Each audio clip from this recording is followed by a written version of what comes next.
Chapter 8. Constraints. Conflicted domains, scarce resources, limited agency. Conflicted domains. This book began with the Brussels airport attack of 2016, largely for symbolic reasons. As the epicenter of the European project, Brussels epitomizes an integrated contemporary in which social authority is both fragmented and collected in complicated ways. Who has authority, and with what room to maneuver, are complicated questions, but especially obviously complicated in Brussels. It is not wrong to say the Belgian state, but Belgian statehood must be understood both in the context of the European Union and the almost national, whatever national means, powers of Flanders and Wallonia. Zaventem happens to be in Flanders. The local commune also matters. The North Atlantic Treaty Organization is headquartered a few miles away in downtown Brussels. Supreme Headquarters Allied Powers Europe is just down the road in Mons. NATO and SHAPE care about airspace management. The airport itself is owned by a consortium of investors, including not only the federal government, but the Ontario Teachers' Pension Fund, Queensland Investment Corporation, QIC, APG Asset Management, a Dutch pension fund, and Swiss Life, an insurer. The airport responds to advice from the international aviation community, formalized as the ICAO, a UN organization dominated by the United States, the EU, and other leading providers of planes and service, and consequently regulatory best practices. The regulatory space cannot be assigned to a single entity. In the lucid prose of the Airports Council International, aviation-specific security regulations focus on the airside spaces, non-public spaces of airports accessible only to air passengers who hold a valid boarding pass, and to security-cleared staff. These regulations are designed to prevent unlawful interference with air transport. Landside spaces, airport spaces accessible to the general public, are subject to general security regulations enacted by national authorities. It is therefore up to these national authorities to review and coordinate with airports to identify the appropriate measures that match their specific threat scenario. During the height of globalization's fashionableness, roughly between the fall of the Berlin Wall in 1989 and September 11, 2001, there was much loose talk about the end of the state. Obviously, states still matter in airport security and otherwise. But just as obviously, to speak of the state as a leviathan, a body with a single will, from which politics issues like speech, is a radical oversimplification. This book uses notions like the secret college and the ethnographic representation of the public as ways of talking about the political without resorting to a leviathan with an imperious will. Something much more complicated, hopeful, and yes, still dangerous is what we must engage. Yet the simplification continues. It has its uses. Phrasing the problem of politics to be confronting Leviathan posits a holder of power, a sovereign with immoral agency. In our times, when power is in many hands with many relations, the idea of a unitary sovereign is implausible, does not square with ordinary experience, and so Leviathan has become an ideology, in some circles often called neoliberalism. In this imaginary, the role of the academic, especially the progressive and engaged academic, as all academics must be, is to speak truth to power. The world of security is actually far more complex, less Manichaean. Leviathan comprises diverse agencies, and the men and women who run such operations are trying to do many things at once, with imperfect information and, no doubt, impure hearts. But to get a feel for the actual regimes under security under which we all live, has any reader of this book not boarded a plane? We must actually talk to the humans who operate our security systems. The questions are familiar, at least from a reasonably privileged middle-aged perspective. How do the relatively senior figures in which we are primarily interested locate their authority, specify their jurisdictions, do their work within a common contemporary, albeit one that is fractured or separated into silos? How do they organize their activity vis-a-vis other institutions? What relations do they have to manage? Who are the clients, consumers, or competitors? To whom do they ultimately answer? An old Army joke. A bright young captain is giving a briefing about recent actions and presumed intentions of the enemy. A colonel curtly reminds him, "The Vietnamese, sir, are the adversary. The Air Force is the enemy. Services may be changed to fit the occasion." Or, to put the matter in perhaps familiar terms, how much of the work of the university is neither research about truth, nor teaching about the young, nor even service, whatever that might be felt to be, goals for advancement within the university itself? Politics almost every place is simpler than it is in Brussels, but even where there is consensus on the state, the scope of official agency is often quite narrow in practice, much narrower than implied by words like state, government, or even law. Such words are abstract, unspecified, and hence unconstrained, implying freedom of action, room to maneuver. Actual officials, however, are specified in countless ways, hemmed in, their options limited. On the ground, officials never see the freedom promised by the abstract state. True enough, evil can be banal, bureaucratic in the worst sense. Arendt was not wrong. But conversely, if we wish to achieve good, we must also work through organizations, bureaucracy. But banality of good is not so pressing, or did not seem so then. Today, people urgently require ways to make some peace with the contemporary, what was once called the establishment, or even better, the man. Until we confront bureaucracy as it operates, we will not be able to discern, much less judge, and we will understand ourselves bitterly, merely as ruled. Understand power, and then speak whatever truth you believe you possess. Scarce resources. In order to keep doing what they are doing at all, officials generally must struggle for resources. In airports, the gods are speed, sales, and security, but security is very much the lesser deity. The airport is a facilitator of important activities, like getting people to distant places and making money off of them en route, and when all goes well, what use is security? Which is another way of saying that security is not always welcome. Actually, the position of security is even more parlous. By its nature, airport security raises concerns about privacy. They feel you if they want to, invidious discrimination, and an overweening state, to say nothing of the simple cost. A seasoned police instructor captured it well by saying, "We don't make money, we cost money." In the wake of the 9/11 attacks, terminals swelled with the presence of conspicuous, muscular, and intrusive security. It is not too difficult to calculate the cost of such security, at least the direct cost of hiring people and buying materiel. Putting a price on a changed milieu is a fool's errand. Calculating the benefits, however, is immeasurably harder. Terrorist attacks are rare and unevenly distributed, so the efficacy of security measures is hard to measure. What is the worth of security at a place that is not attacked? Security itself might become a target, as with the attack on military personnel at Orly Airport, France, in 2017. And surely the point of security was not to give more targets to terrorists. Security measures may come to be seen as disingenuous. After an attack, the powers that be need to be seen as having taken action against an acknowledged threat. If, heaven forfend, another attack occurs, at least they will have tried. Conversely, if the powers that be do nothing and an attack happens, they will have no leg to stand upon. So the powers buy something visible. Whether or not the purchase actually reduces danger is a distinct question. Many people are skeptical that they're made any safer by security. It is tempting to discount security measures as theater, specifically government efforts to cover their own asses. Without arguing that any particular government agents are pure as the driven snow, there is more to be said. The visible presence of security may deter attacks, although it is admittedly difficult to assess that which did not happen. Moreover, visible security may instill confidence in the peace-loving public, and that would seem to be a good thing. Even understanding security measures as essentially theater, then, it is unclear what such theater means and to whom. And sometimes security does in fact work.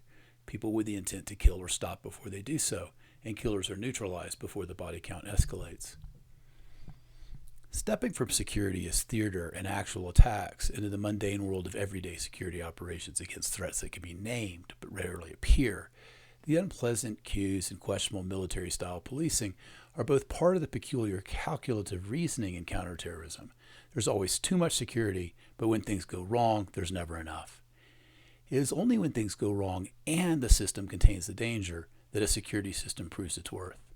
Until such events, the erosion of the institution's justification, and hence its funding, is the order of the day. Various shortfalls have been mentioned en passant throughout this text. The BAS security system, for example, is only in place in a few airports. Though not expensive in and of itself, training and retaining personnel sophisticated enough to make the system function as designed is expensive. The Westgate Mall was a tragedy in part due to the fact that Nairobi had formidable enemies, yet lacked a condign security infrastructure. As noted, the Talis train terrorist Al-Kazani had been flagged by the French, Spanish, German, and Belgian security services, but none thought they had reason to make him a priority. Resources simply do not exist to follow up on every potential threat. From the public perspective, one may reasonably ask how much of society's energies should be devoted to containing potential threats. Once the threat becomes actual, and from the perspective of the secret college for which the attack represents failure, one story is almost always the lack or misallocation of resources. Some years ago, Mark undertook an ethnographic project that shadowed daily policing practice in and around airports, from frontline management to foot patrol, during a moment in which counterterrorism was taking priority. The project was coterminous with efforts to conduct joint exercises with counterterrorism emergency armed responders. From Mark's perspective, this project aimed for a holistic view of airport policing, using ethnography to bring down the partitions that separate agencies with overlapping areas of concern. The objective was to gain the inner silo, and thus institutionally multi-sided, even if all in one airport, public perspective, theoretically discussed elsewhere. From the perspective of the police, ethnography promised to be a way to think through values and good practices, making explicit the tacit dimensions of their work, while also getting an academic to contribute to training pro bono. Interestingly, during recorded interviews with airport security managers, security was not mentioned with any great frequency. Instead, managers spoke about issues familiar to any of their counterparts around the world or even in other sectors. The obligation to achieve excellence and compliance with insufficient means, the degrading need to play politics to get additional resources, and the ongoing challenges of difficult humans. Everyday experience for this cohort is filled with worries about money and the cost of things, quality assurance reports, and building business case after business case. Even in informal conversation, managers sometimes would slip in and out of corporate speak, but then such is the official language of an increasingly standardized world of regulation and process, and often no other words are suitable. Yet at other times, these senior figures, each with decades of experience, reflected on the scale of their jobs and the need to square their individual ethos with reality being dominated, evidently, by the constraints of the business. Things only get worse for local security managers when there is an actual attack, when security fulfills its raison d'etre. In the aftermath of the Glasgow airport attack of 2007, in which two terrorists attempted to detonate an SUV filled with explosives and shrapnel into a huge crowd of holidaying schoolchildren, police investigators had to identify potential suspects, potential witnesses, and evidence of potential networks. On top of all this, as the security manager put it, 3,500 people, the biggest crisis evacuation of people since the Second World War. Glasgow airport reopened in less than 24 hours, but it is worth recording the words of the senior security manager in order to realize the enormous and often hidden skills and expertise that are required to keep the contemporary moving. So we had to work out a shift pattern, work out safe ways to get people in because you could no longer come to the airport the normal way. So we had to create additional car parking outside of the airport, and we had to ferry staff. So again, you've got to think about new processes and systems, resources in place before the area is handed back from the police. We had to start thinking about, did we have to buy tents? How were we going to procure things? What was it going to look like? We had to get water and food for the folk because they'd very quickly eaten everything that was down there already for passengers. We had to get people off planes because there were people on planes. Airlines were serving them food and drink on board the aircraft because obviously they didn't know how long this was going to happen. So our business recovery team was set up. Media. We had to determine our media strategy. What was our media strategy going to be? What were our key messages? The website went into overload because people were looking for information on loved ones, all that sort of stuff. Precedent in media interest, up to 800 media calls within the first 24 hours. 17 hours into the incident, we allowed our first arriving flight to come in. The stress of managing an incident, the tiredness, the amount of energy that people were putting in, not wanting to go home, would go home for a couple of hours and try and get back in, and you're saying, no, just stay away, we might need you in a few hours' time. Because we didn't want to get everyone tired and no use when we opened up, and no one was able to process passengers. My role, once leaving crisis management and business continuity, became, how do I protect the airport now from another attack? So I had to work to start looking at landside attack measures. Leviathan is not what it seems. Once the emergency ordnance disposal, the bomb squad, had handed control over security back to the local police, and the police to airport security, the business of counterterrorism returned to being a matter of individuals and institutions looking out over the wall and trying to find cost-effective ways to protect the public. The bureaucracy reset. The security manager again. The total cost of the attack had to come off your bottom line.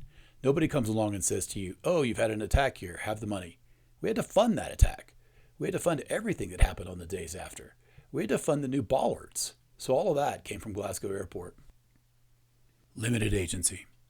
A great deal of scholarly writing, and indeed political discourse, is rhetorically structured as offering wisdom to the powerful, who can do something because they are powerful. In this structure, agency tends to be presumed rather than demonstrated. That is, power is a trope. Leviathan could do the right thing. He just needs to be educated. The trope facilitates expressions of various sorts to various ends that do not concern us here. Instead, ethnographic work within the secret college transforms what is usually a trope into a question. To what extent does a government official or any powerful person, in fact, have agency? At first glance, it may seem odd to question the agency of officials who can deliver, or worse, summon others to deliver, kinetic force. That is, people who control operators who are professionally trained to kill. That would seem to be agency, and it is, of a sort, and in certain situations, as explored in the next chapter. At the same time, security is haunted by the possibility of dramatic failure, a possibility that cannot be laid to rest. Less dramatically, and as already indicated, officials have very limited room to maneuver. Their domains are conflicted, their resources are limited, and therefore so are their capabilities. It is a very big world, and sometimes nothing can be done, even if Leviathan's consul is sympathetic. A story from a counterterrorism conference Mark attended. When we returned to the conference venue from our brief excursion to the U.S.-Mexico border at El Paso del Norte, most of the delegates seemed poised to seize any opportunity to state their position on the topic of border control, which was not the topic on the afternoon's agenda. A young scholar, who had earlier presented her research on irregular migration routes from Central America to the USA, spoke of the physical and emotional scars created by the U.S. border. To emphasize the point, she recalled interviewing female border crossers who described taking preventative birth control pills before setting out for Texas, because rape was expected, almost inevitable. "You, I assume," she said, directing her intervention to a senior intelligence officer from Australia, "never get to hear stories like that at work." The Australian did not seem in the least bit surprised that he had been singled out, seeing as he came out as a former spook the night before. "Well, actually, yes," he said. "We heard horror stories all the time. People dying in boats over there, a massacre over there. But my job was national security. If it wasn't a matter of national security, then it wasn't my job." He preempted the next challenge with, "Do you want us to just go around interfering in everything?" Later that evening, Mark found himself sitting with a former spook over dinner. Inevitably, the earlier confrontation came up. "Doesn't bother me," he said, without having been asked if it bothered him. "You see," he explained, paraphrasing, "I have enough to keep me awake at night already." He began to discuss his life story, describing his family life in considerable detail. His wife took up a senior academic post away from the national capital, and he agreed, it was his turn, to follow her in her career, so he scanned the appointment section of newspapers. A senior policing position was advertised, to which he applied successfully. At interview, the police force, delighted that they were recruiting someone from the intelligence world, offered him a bespoke research-based role. He was to head a new human trafficking unit. 2 days into his new job, he realized that the database he was responsible for was in fact a poorly coded Excel spreadsheet, and he had never been trained to use Excel. He took a class in Microsoft packages during the evening, hoping that he wouldn't be found out, but grew to realize that many of the codes were nonsense, and some of the information was entered into incorrect cells. As quickly as possible, he reorganized the data in the unit, but, he admitted, "I had a lot of sleepless nights. I still do. Those numbers were children, young women, and maybe they're still lost out there somewhere. That was my responsibility." Agency is often presumed to exist, elsewhere of course, usually in some version of the state. Social problems, then, are moral rather than practical. Leviathan does not know what to do. does not want to do the right thing, or perhaps he is downright evil. In any such case, the job of the engaged intellectual's task is to bear witness, to preach truth to power, in the hope that the king will do the right thing, or at least that the intellectual may be numbered among the righteous, the loyal opposition. And it is the case that great things can be done with enough political will, from Churchill's rousing the British to fight them on the beaches to Kennedy's call to put a man on the moon. But all too often, the king is absent and the minister operates under severe constraints. The problem is not only what to do, but how to do anything at all.